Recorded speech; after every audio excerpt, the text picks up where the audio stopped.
welcome back after this short break. And now it's time to have our esteemed guest here in the studio, who is Dr. Rena Biella. Dr. Rena is the Executive Director of a regional center for deaf in Germany. And he's having more than 13 years of experience in dealing with deaf people and in training the normal people on how to deal with deaf. He delivered, or actually he will be delivering, a very interesting presentation very shortly, which is on training of colleagues and supervisors of deaf co-workers in this business environment. I'm perfectly sure that it's going to help a lot in the integration programs we've been talking about since yesterday, about the integration of deaf people in the society. So it's very important to know that to train people how to deal with deaf people and to train deaf how to deal with their co-workers in the business environment. We are very glad to have you here in the studio. Thank you for the invitation. At the beginning, I would like to know more about the program, about facts for the center. I know that the center dealing with deaf, and it deals also with the sign language. Mm-hmm. So can you provide us with some facts? Okay, at least we have two centers. That's the Center for the Deaf and the Center of Sign Language. And the last one has two main tasks. The first one is the placement of sign language interpreters. We have contracts with over 50 sign language interpreters in our region. We are mostly freelanced, and for example, last year we organized about 6,500 translating settings in our region. Uh-huh. And the second important thing is that we developed and do this training. For example, in different fields. We do it for the administration, we do it in the kindergartens, in schools, for example. And most of them... So you are providing the schools with the training programs? So we go to the schools and we provide them with information, give presentations, and provide them with information, with basic knowledge for sign language or about deafness and so on.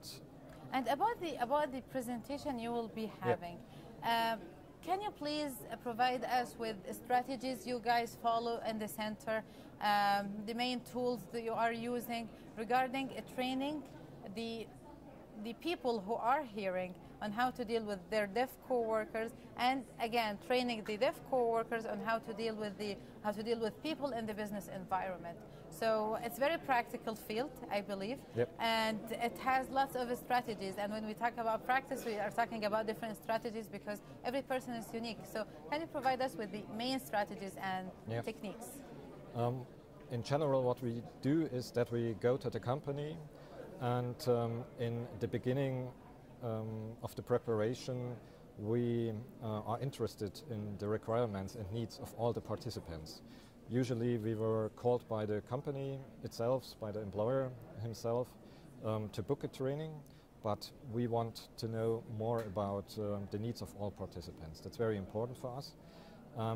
And when we go to the company, we provide them with basic knowledge, as I said, about some sign language and about deafness. And the main part is the practical application, and this is the part where, for example, hearing people should learn to express themselves through facial expressions, to communicate with some basic hand signs, to learn the finger spelling, to have some basic knowledge about the communication with the deaf colleagues. And we do some role plays. This is a very important strategy for us to learn and to exercise that practical situation in the company. Mm-hmm. And we only to add this, we produce some simple video clips in the end with important vocabulary which is work-related and needed in the company day to day. So the deaf co-workers and the hearing co-workers and the employer, of course, can use it to learn it when we already left the company.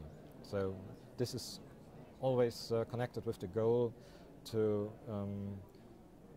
bring more deaf people to work, and so that we can keep their jobs.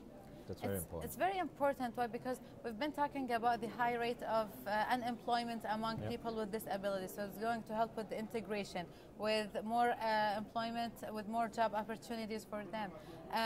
But I'm perfectly sure in such a practical thing and such a practical programs and the training, there will be some challenges. So what are the main challenges you guys are facing with people who are able to hear and people who are having hearing disability or deaf in both parties? There are challenges, I'm sure, but I think the most important one is that in Germany you have a lot of possibilities to get help and support for getting a job. And in the beginning, it's not a big problem. You have the support of sign language interpreters. You have the support of different offers. But the main challenge is when you started your job as a deaf person, I think, and after a while, the co-workers get used to it, and in the practical time, the employer and also the hearing co-workers don't have so much time to learn about the communication with the deaf colleagues, and so after a while it's very, very hard for them to get integrated. And that's why we fixed these trainings during that employment. So this is a very, very important measure to keep your job. And from your experience, how did you find the business sector? How much they are willing to open doors for people who are having hearing disability? Okay. We have experiences with bigger companies and with smaller companies, and the most interesting and best experiences we had are those with the smaller companies, because it's harder on one side for the employer to create a job, but on the other hand, it's easier to get integrated because it's sometimes more familiar, and it's easier to have communication with the employers, with the supervisors, with the co-workers, and so we have better experiences with the smaller companies, I think. Okay, great. And during this two-day conference, we're having speakers from all the continents around the world, and I believe in such a practical area, one of the main objectives for all parties is to help with the integration of people with disability in the society. I would like to know, have you had talks with the professors and with organizations from other countries? Have you shared experiences, exchanged knowledge? Are you planning to, for example, to do some training here in other countries? During the conference, what has been happening? I have to say that it was a very good organized conference, and I'm glad to be here and to be a guest in your beautiful country.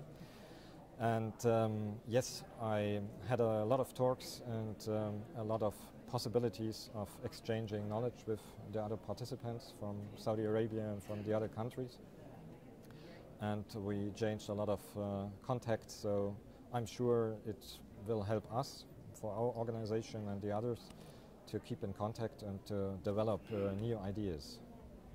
Very interesting, because I always wish that conferences should always be the start point, where That's people right. gather, where people exchange information, and then they apply what they have learned.